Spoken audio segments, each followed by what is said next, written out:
कि हम आपको बता रहे हैं, झारखंड सरकार लाख दावे करे कि कोविड को लेकर इंतजाम पुख्ता हैं, लेकिन रांची सदर अस्पताल की तस्वीर हेल्थ डिपार्टमेंट की पोल खोल रही है। रांची सदर अस्पताल में मिनिस्टर यानी कि स्वास्थ्य मंत्री बन्ना गुप्ता निरीक्षण करने पहुंचे और ठीक उसी वक्त हजारीबाग के कोविड मरीज की मौत हो गई। बेटी दहाड़ मारकर रो रही थी, स्वास्थ्य मंत्री से गुहार लगा रही थी, लेकिन बन्ना गुप्ता ने संज्ञान नहीं लिया। मृतक मरीज की बेटी बार बार कह रही थी कि ना कोई डॉक्टर आया, ना ही कोई नर्स आई और इलाज के भाव में उनके पापा इस दुनिया को छोड़ गए। इस दौरान पीड़ित बेटी ने स्वास्थ्य मंत्री को जमकर खरी खोटी सुनाई और आपको यह बताया कि स्वास्थ्य मंत्री बन्ना गुप्ता सदर अस्पताल में पीपीई किट पहनकर कोविड वार्ड में भर्ती मरीजों से मुलाकात करने और व्यवस्था की जानकारी लेने पहुंचे थे। इस दौरान हजारीबाग के कोरोना मरीज ने सदर अस्पताल की दहलीज पर दम तोड़ दिया। अस्पताल में उसे बेड नहीं मिला था। सुनिए।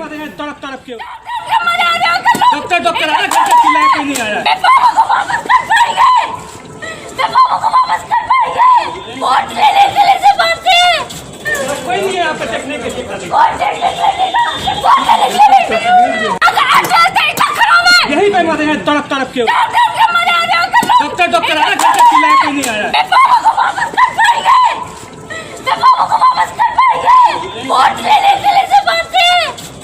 कोई नहीं यहाँ पे टेकने के लिए यही पे मरे हैं तड़प तड़प के डॉक्टर डॉक्टर आया घर तक चिल्लाया कोई नहीं आया।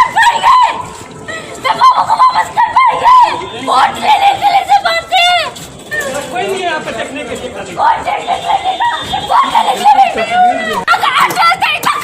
यही पे मरे हैं तड़प तड़प के डॉक्टर डॉक्टर आया घर तक चिल्लाया कोई नहीं आया।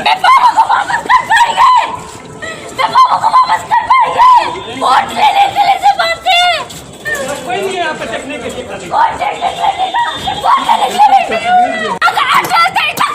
यही पे मरे हैं तड़प तड़प के डॉक्टर डॉक्टर आया घर तक चिल्लाया कोई नहीं आया। तो कई बार इस तस्वीर को चलाने के बाद सवाल जायज है। जो परिजन है, जो बेटी है, वो सवाल पूछ रही है सिस्टम से कि सिर्फ वोट लेने के लिए, नेतागिरी चमकाने के लिए।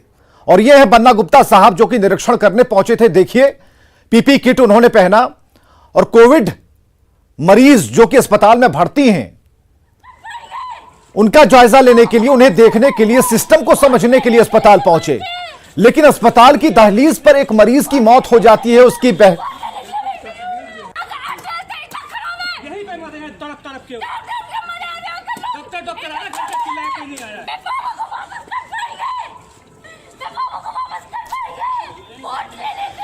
तो ये कोविड को लेकर जागरूकता। और दो तस्वीरें हम आपको इसलिए दिखा रहे हैं कि मंत्री जी भी रिम्स में मौजूद थे। मंत्री जी की संवेदनहीनता सामने आई और यह सब कुछ हुआ जब मंत्री जी उपस्थित थे। यह कोविड वार्ड है।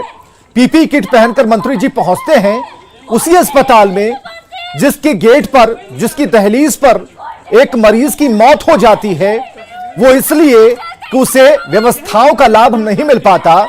उसकी बेटी चीख चीख कर, तड़प कर अपने पिता के मौत की पूरी कहानी बयां कर रही है और यह कह रही है कि क्या आप मेरे पापा को वापस ला सकते हैं। वोट लेने के लिए, नेतागिरी को चमकाने के लिए आप लोग ऐसा करते हैं। दहाड़ मारती पीड़ित बेटी की कई बार जो ये वीडियो है हम दिखा रहे हैं इसलिए कि सरकार अभी भी जाग जाए। एक व्यक्ति जो कि कोरोना पीड़ित था, उसकी मौत हो गई, तड़प तड़प के वो मर गया। उसकी बेटी चिल्ला रही है, आंख के आंसू सूख चुके हैं, लेकिन सिस्टम है कि शर्म नहीं आती। और उसी अस्पताल का हाल हम दिखा रहे थे बन्ना गुप्ता को, जो कि पीपी किट पहनकर अस्पताल का निरीक्षण कर रहे थे। दोनों वाकया उसी वक्त का है जब मंत्री जी उपस्थित थे और यह बेटी दहाड़ मारकर मंत्री जी से सवाल पूछ रही थी।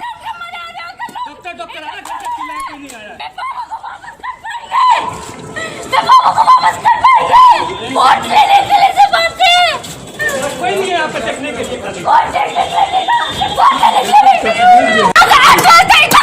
यही पे मरे हैं तड़प तड़प के डॉक्टर डॉक्टर आया घर तक चिल्लाया कोई नहीं आया।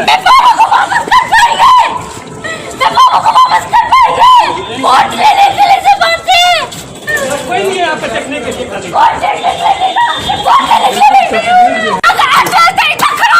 चलिए सीधे जुड़ते हैं हमारे साथ हमारे सहयोगी अविनाश। अविनाश, ये हृदय विदारक जो घटना घटी है और जो ये बेटी गुस्से में है, लेकिन इसकी जो भावनाएं हैं वो सामने आ रही हैं। इसके पिता की मौत हो चुकी है।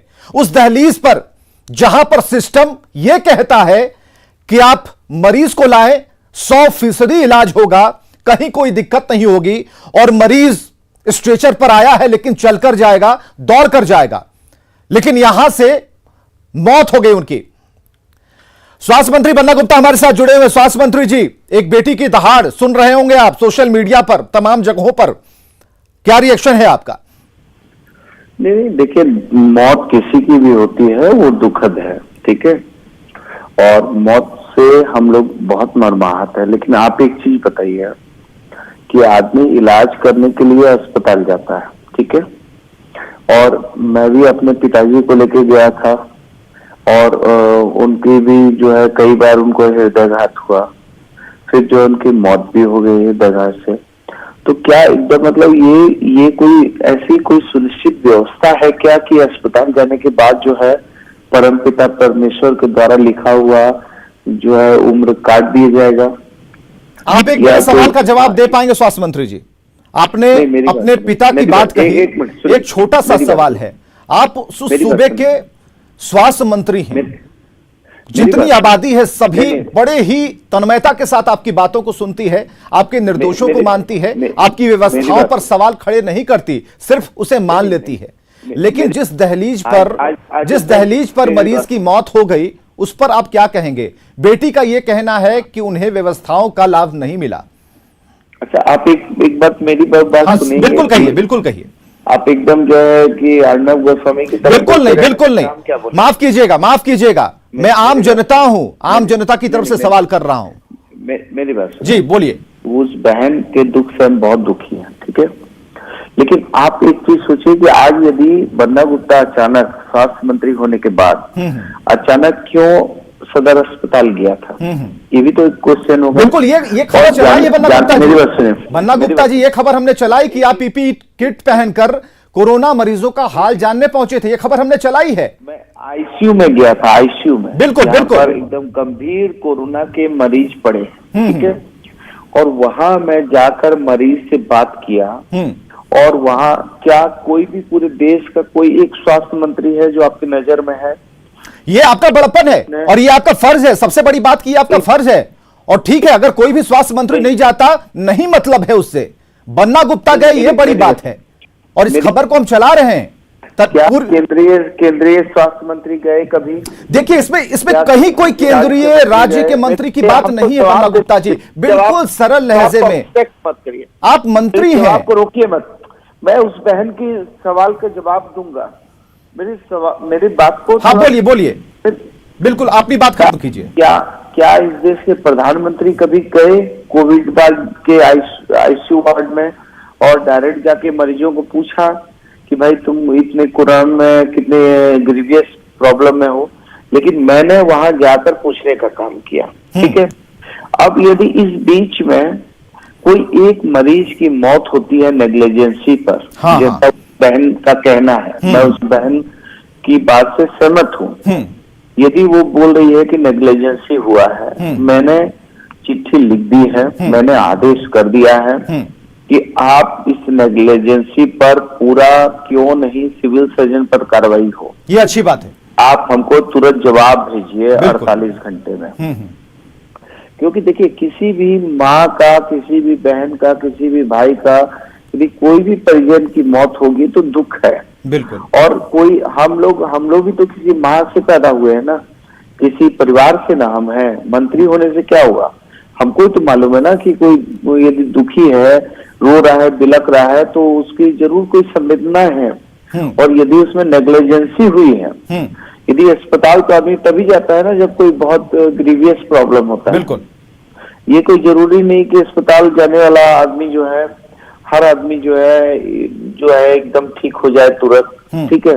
लेकिन अस्पताल की आस होती है लोगों को कि हम अस्पताल जाएंगे तो हमारे परिजन की मौत नहीं होगी। बिल्कुल, आप सही कह रहे हैं कि बात अप्रोच की है। अगर मरीज के परिजन ने अप्रोच किया अस्पताल की तरफ, तो अस्पताल का भी दायित्व बनता था कि वो भी मरीज को स्ट्रेचर पर उठाकर ले जाए। ये दो आखिरी सवाल स्वास्थ्य मंत्री जी, दो आखिरी सवाल कि क्या अब इस पर आगे क्या एक्शन आप ले रहे हैं, पहली बात, और दूसरी बात कि क्या इस बेटी तक आपकी आवाज पहुंच रही होगी, क्या आप इससे बात करेंगे, क्योंकि जो मैसेज गया है वो ठीक मैसेज नहीं गया है। आपने एकदम ठीक वाजिब सवाल किया कि जो अप्रोच किया लोगों ने और जो उस समय संवेदनहीनता हुई है, ये बहुत ही जो है गड़बड़ बात है। और मैंने खुद भी अपने आंखों से देखा। देखिए, मैं ऐसा मंत्री नहीं हूँ झूठ फरेब करूं। मैंने खुद भी अपनी आंखों से देखा कि वहाँ, मतलब इनके बारे में नहीं बोल रहा हूँ, वहाँ और भी जो मरीज थे उसमें कहीं ना कहीं नेग्लिजेंसी हो रही है। ये बात आपकी नोटिस में आई, ये अच्छी बात है और मुझे इस बात का दुख भी है। और माननीय हमारे रांची के उपायुक्त, अनुमंडलाधिकारी, सारे लोग धड़ाधड़ पहुंचे हैं और मैंने उन लोगों को कुछ टास्क भी दिया। मैंने ऐसा भी देखा, आपको एक बात और मैं बता रहा हूँ कि मैंने ऐसे लोगों को भी देखा आज कि जो आईसीयू के हकदार नहीं है, लेकिन उनको किसी पहुंच, पैरवी या कोई बड़े लोगों के कारण जो है आईसीयू में उनको जगह दी है। कुछ लोगों को, ऐसे लोगों को भी मैंने देखा कि जिन लोगों को रूम प्रोवाइड कर दिया है, जो उसके हकदार नहीं है, जिनका जो है ऑक्सीमीटर जो है 100 बता रहा है, लेकिन उनको रख दिया है 5-5 दिनों से। यानी कि ये बात आपके संज्ञान में है, इसकी पूरी लिस्ट आपने पूरी तैयार कर ली है कि जो व्यवस्था आप देखना चाहते थे वो नजर नहीं आया। बहुत बहुत शुक्रिया स्वास्थ्य मंत्री जी हमसे बातचीत करने के लिए। और आपकी जो ये पहल है वो कहीं ना कहीं जो लोग हैं आपकी बातों को सुन रहे होंगे और उन तक ये बात पहुंचनी बिल्कुल जरूरी थी इस मसले पर। और अविनाश हमारे साथ जुड़े हुए हैं और उनसे बात करते हैं। अविनाश, जो हालात हैं उस पर मंत्री जी अपनी बात रख रहे थे और उन्होंने कहा कि कई खामियां हमने देखी, मर्माहत हैं, और कह रहे हैं कि इस दुख की घड़ी में उस परिवार के साथ हमारी संवेदना है, लेकिन जिसके अलावा भी कई कमियां हैं उन सभी को गिनाया। यानी कि जो व्यवस्थाएं हैं खोट वही है और जो सरकार चाहती है वो उनके सिस्टम में नहीं हो रहा। नहीं, ये अच्छी बात है कि उन्होंने स्वीकार कर लिया कि स्वास्थ्य विभाग के अंदर बहुत सारी कमियां हैं। और मैं ये भी कहूँगा विवेक कि ये एक तस्वीर हो सकती है, उदाहरण स्वरूप जो आज मीडिया में या हम कहें सोशल मीडिया के जरिए सामने आई है, लेकिन बहुत सारी ऐसी तस्वीरें कोरोना से संक्रमित मरीजों की बात करें, मौत के आंकड़ों के लिहाज से देखें, जो शव हैं उनकी बात करें, बहुत सारी और भी तस्वीरें हैं जो इस बीच शायद सामने नहीं आ सकी होंगी।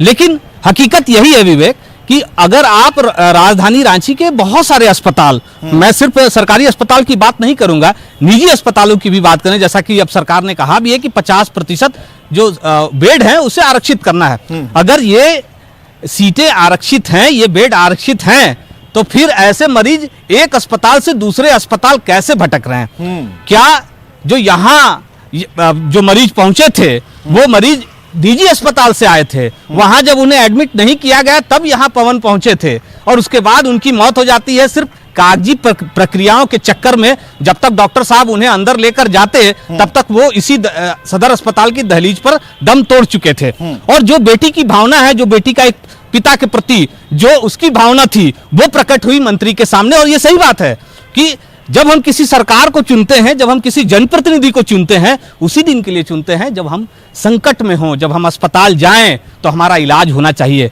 डॉक्टर सामने मिलना चाहिए। लेकिन अगर ये व्यवस्था नहीं होगी तो किससे आस लगा सकते हैं? और आज जब झारखंड के अंदर आस लगाएं, क्योंकि हर जगह जो आलम है वो गमगीन है, व्यवस्थाओं का रोना है, और ऐसे में कहां आस लगाकर बैठे। हालांकि मंत्री जी की तरफ से यह सफाई जरूर आई कि जो कमियां हैं उसे दूर किया जाएगा और उस परिवार के प्रति उनकी संवेदना है। बीजेपी प्रदेश अध्यक्ष हमारे साथ मौजूद हैं दीपक प्रकाश जी। दीपक प्रकाश जी, आज जो घटना सामने आई जिसे लेकर हम स्क्रीन पर बहस कर रहे हैं, स्वास्थ्य मंत्री जी ने भी हमें आश्वासन दे दिया कि बहुत सारी कमियां, उन्होंने मान लिया है कि कमियां हैं और एक दो कमियां नहीं है, बहुत सारी कमियां हैं। लेकिन यह तस्वीर जो है वो याददाश्त के उस कोने में जाकर चिपक सी गई है। देखिए, ये इस घटना की जितनी निंदा की जाए वो कम है। अमानवीय सरकार, असंवेदनशील सरकार। और सच में कहा जाए कि आज रांची और झारखंड के संदर्भ में अगर हम बात करें तो ये भयावह स्थिति पैदा करने के लिए राज्य की सरकार दोषी है। और इसलिए दोषी है कि अभी तक इनका नींद कुंभकर्णी निद्रा में सोए हुए हैं। आज हॉस्पिटल्स में बेड नहीं है, बेड कोई टेस्टिंग का इनके पास कोई मैकेनिज्म नहीं है, इनके पास कोई ऑक्सीजन के सिलेंडर्स नहीं है, इनके पास वेंटिलेटर्स नहीं है, और सिर्फ एक चीज है कि बड़े बड़े अखबारों में विज्ञापन दे करके स्वयं के पीठ को थपथपाने का ये काम कर रही है सरकार। लेकिन जनता में आक्रोश है, उसी आक्रोश की अभिव्यक्ति मेरी बहन अभी जो आप दिखा रहे थे स्क्रीन में, वो आक्रोश की अभिव्यक्ति है। लेकिन एक अभिव्यक्ति है, आप रांची में आपके रिपोर्टर्स हैं, आप पूछिए कि रांची में क्या स्थिति है। आज भयावह स्थिति है, हर घर का लोग डरा सहमा हुआ और की कर्तव्य विमूढ़ है। और राज्य के मुख्यमंत्री और राज्य के प्रशासनिक पदाधिकारी का असंवेदनशीलता का एक पराकाष्ठा है, पराकाष्ठा। जितनी निंदा की जाए ये कम है। केवल डॉक्टर ही नहीं, डॉक्टर्स को एक्टिवेट करना, अफसर को एक्टिवेट करना, समाज के सभी को लोग को लेकर के मिलकर इस वायरस के खिलाफ लड़ना, इस महामारी के खिलाफ लड़ना, ये अभाव है इस सरकार का। लेकिन इतना तो है कि उन्होंने ये जरूर कहा कि देखिए देश के किसी भी कोने में चले जाइए, ये मंत्री जी का बयान है जो रिकॉर्डेड है कि भाई आप कोई भी प्रधानमंत्री हो या कोई भी सीएम हो, जो आईसीयू वार्ड है वहां नहीं पहुंच पाता पीपीई किट पहनकर, मैं गया तो सही, उनका ये कहना है। नहीं, मैं इस संदर्भ में नहीं कहना चाहता हूं, कोई एक व्यक्ति लड़ाई को जीत नहीं सकता है। इसलिए समाज के सभी वर्गों को साथ लेकर के, सभी राजनीतिक दलों को साथ लेकर के मेडिकल टास्क फोर्स बना करके उस लड़ाई से लड़नी चाहिए। हम ये नहीं कह रहे, ये लड़ाई में भारतीय जनता पार्टी भी इस लड़ाई। दीपक प्रकाश जी, समय निकालकर हमसे बातचीत के लिए बहुत बहुत शुक्रिया। तो जो हाल है वो स्क्रीन पर है और सदर अस्पताल में कोरोना मरीज की मौत पर पूर्व सीएम रघुवर दास ने ट्वीट किया है और सरकार पर वार भी किया। उन्होंने लिखा है कि नकारी सरकार, निकम्मे मुख्यमंत्री, झारखंड में भयावह मंजर है। मुख्यमंत्री जी थोड़ा संवेदनशील बनिए, राजनीति करने के और कई मौके आएंगे तब कर लीजिएगा राजनीति, और दिन भर केंद्र सरकार को कोसने के बजाय जिस जनता ने चुना है उसकी चिंता कीजिए। यह पूर्व मुख्यमंत्री रघुवर दास का ट्वीट है जो इस घटना के तुरंत बाद पोस्ट किया गया है।